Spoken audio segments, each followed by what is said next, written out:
किसी को भी जरूरत लगेगी तो दिलीप शेखावत सबसे आगे खड़ा होगा, ये वचन में आपको दे रहा हूं। और कुछ अधिकारियों के द्वारा बदमाशी हुई कि क्लस्टर बनाने के अंदर गलतियां करी, और ये तीसरा सर्वे है। इसके पहले एक सर्वे हो चुका है, उसके बाद दूसरा सर्वे हुआ था, और ये अभी हुआ, ये तीसरा सर्वे हुआ। तो ये पहले सर्वे किसने चेंज कराया, कहाँ से गालगुसेड़ हुई, ये भी पता लगाना। भारत माता की जय, भारत माता की जय। किसानों के साथ अन्याय नहीं चलेगा, नहीं चलेगा, नहीं चलेगा। किसानों के साथ अन्याय नहीं चलेगा, नहीं चलेगा, नहीं चलेगा। मांगते नहीं, किसी से भीख मांगते। किसान अपना अधिकार मांगते नहीं, किसी से भीख मांगते। रोहलखुर्द भाटीसुड़ा रेलवे बाईपास के विरोध में पूर्व विधायक दिलीप सिंह शेखावत के नेतृत्व में ज्ञापन। नागदा रोहलखुर्द से भाटीसुड़ा प्रस्तावित रेलवे बाईपास को लेकर प्रभावित किसानों ने अपनी मांगों को लेकर केंद्रीय रेल मंत्री के नाम ज्ञापन सौंपा। पूर्व विधायक दिलीप सिंह शेखावत के नेतृत्व में दिए गए इस ज्ञापन में किसानों ने रेलवे बाईपास से प्रभावित होने वाली कृषि भूमि और किसानों की समस्याओं को प्रमुखता से उठाया। ज्ञापन में मांग की गई कि रेलवे लाइन के अंतर्गत आने वाली जमीन का बाजार मूल्य से 4 गुना मुआवजा दिया जाए और उचित मुआवजा मिलने के बाद ही भूमि का अधिग्रहण किया जाए। साथ ही जिस गांव में सबसे अधिक गाइडलाइन मूल्य है, उसे आधार बनाकर सभी प्रभावित गांवों के किसानों को 4 गुना मुआवजा देने की मांग की गई। रेलवे लाइन के कारण जिन खेतों के 2 हिस्सों में बंटने की संभावना है, वहां किसानों के दोनों हिस्सों तक आने जाने के लिए रास्ता उपलब्ध कराने की मांग भी रखी गई। किसानों ने रेलवे लाइन की जद में आने वाली पाइपलाइनों का उचित मुआवजा और मरम्मत कराने, नई पाइपलाइन डालने के लिए रेलवे का कार्य शुरू होने से पहले एक्स्ट्रा पाइप डालने की अनुमति देने तथा सिंचाई के लिए रेलवे लाइन के नीचे से लाइट केबल डालने की अनुमति देने की मांग की। इसके अलावा प्रभावित किसानों की समस्याओं के त्वरित निराकरण के लिए सिंगल विंडो हेल्प डेस्क स्थापित करने की मांग भी ज्ञापन में की गई। पूर्व विधायक दिलीप सिंह शेखावत के नेतृत्व में किसानों ने कहा कि यदि रतलाम का रेलवे बाईपास राजनीतिक हस्तक्षेप के कारण निरस्त हो सकता है और नागदा में उमनी बनबनी रेलवे बाईपास का अलाइनमेंट बदला जा सकता है, तो रोहलखुर्द भाटीसुड़ा रेलवे बाईपास को भी निरस्त किया जाना चाहिए। किसानों का कहना है कि इससे करीब 6 गांवों की उपजाऊ कृषि भूमि बचाई जा सकेगी। रोहलखुर्द से भाटीसुड़ा एक बाईपास का काफ़ी दिनों से प्रस्तावित है, और पूर्व में कई बार ऐसे वक्तव्य भी आए थे कि रेल मंत्री जी ने मना कर दिया और उसको निरस्त कर दिया है, लेकिन उसकी प्रक्रियाएं चल रही है।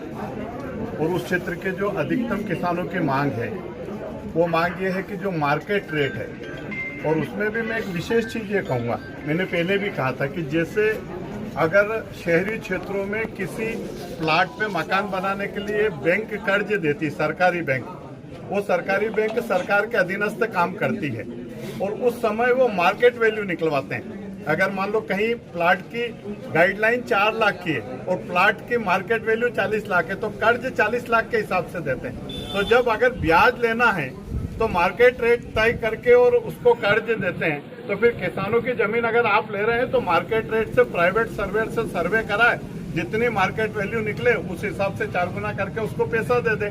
और दूसरा ये है कि जैसे उज्जैन जावरा रोड पे भी कुछ अधिकारियों के द्वारा बदमाशी हुई कि क्लस्टर बनाने के अंदर गलतियां करी, और उस गलती के कारण ये हुआ कि उन लोगों को जितना वाजिब मुआवजा मिलना चाहिए वो मुआवजा मिला नहीं। मेरा ये कहना है कि डाबड़ी की जो सड़क की जमीन है, उस जमीन का मूल्यांकन कर ले, मूल्यांकन करके प्राइवेट उसकी कीमत निकलवा ले, उससे 4 गुना पैसा दे दे। और जब सरकार किसानों की जमीन अधिग्रहण कर रही है, और जमीन अधिग्रहण कर रही है जिसकी 4 बीघा जमीन है, और 4 बीघा जमीन में मान लो आपने 20 लाख रुपए या 30 लाख रुपए बीघा में भी दे दी, उतने पैसों में जमीन नहीं मिलना है और उतने पैसों में व्यापार भी नहीं होना है। तो जिस किसान के आप जमीन ले रहे हो उसके बच्चे को या उसके किसी भी एक व्यक्ति को नौकरी दे दे सरकार, क्या है उसमें कोई, मुझे नहीं लगता है कि कोई बहुत परेशानी वाली बात है, और आसानी से नौकरी दी जा सकती है। इतना बड़ा एक साम्राज्य रहता है सरकार का, और इसलिए मैं बहुत स्पष्ट कहूँगा कि किसानों की जो जमीन रोहलखुर्द से भाटीसुड़ा, उसमें डाबड़ी का पूरी जमीन का अलग अलग कोई क्लस्टर नहीं, क्योंकि वो नागदा शहर के नजदीक है और वहाँ की गाइडलाइन ज्यादा है, उस गाइडलाइन के मान से 4 गुना पैसा दे दे सरकार। और दूसरा जो अभी एक बाईपास और जूना नागदा या अभी एक नया रत्नाखेड़ी बेरछा हुआ, मैं पत्रकार साथियों से भी कहूँगा आप भी अपने, क्योंकि आपकी जो सोर्स रहते हैं, आपके जो पहुँच का दायरा वो हमसे कहीं ज्यादा रहता। ये तीसरा सर्वे है, इसके पहले एक सर्वे हो चुका है, उसके बाद दूसरा सर्वे हुआ था, और ये अभी हुआ, ये तीसरा सर्वे हुआ।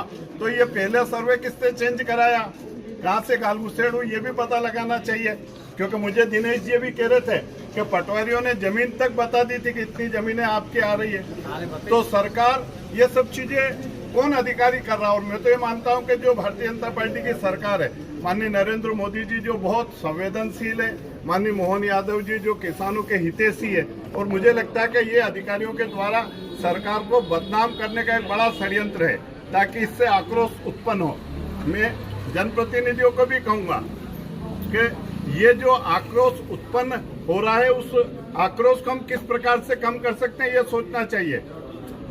और इसलिए आज आप सोचो तो सही भाई, अभी कल एक मेरे पास कुछ लोग आए थे, कोई एक फिल्टर प्लांट बन रहा है, अब उस फिल्टर प्लांट में 5-7 प्रजापत समाज के लोगों की जमीन जा रही, अब उसमें कितने मजदूर काम करते हैं, कितने प्रभावित हो रहे हैं। आज मान लो 50, 60 या 70 भट्टे होंगे और एक भट्टे में अगर 100 लोग भी माने तो 6000 लोग बेरोजगार होंगे।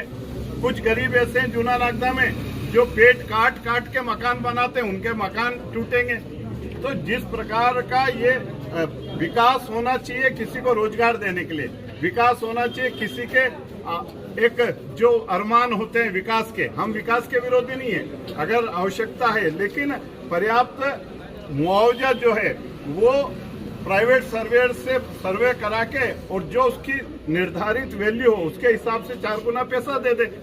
किसी को भी जरूरत लगेगी तो दिलीप शेखावत सबसे आगे खड़ा होगा, ये वचन मैं आपको दे रहा हूं। और इसलिए मैं देश के यशस्वी प्रधानमंत्री जी से भी आग्रह करूंगा, मैं माननीय रेल मंत्री जी से भी आग्रह करूंगा, हम सबके लोकप्रिय मुख्यमंत्री माननीय मोहन यादव जी से भी निवेदन करूंगा, इस क्षेत्र के माननीय सांसद अनिल फिरोजिया जी से भी निवेदन करूंगा कि वो ये जो प्रभावित लोग हैं उनके साथ में बैठे, वो क्या चाहते हैं और उनके मनसा के अनुरूप जो अच्छा से अच्छा हो सकता है वो करने की कोशिश करें। ज्ञापन प्राप्त हुआ है जिसमें कि नवीन चौकी रेलवे लाइन प्रस्तावित है उसके संबंध में है, कोई टोहल को भाटीसुरा रेलवे बाईपास कन्वर्जन चल रहा है उसके संबंध में है।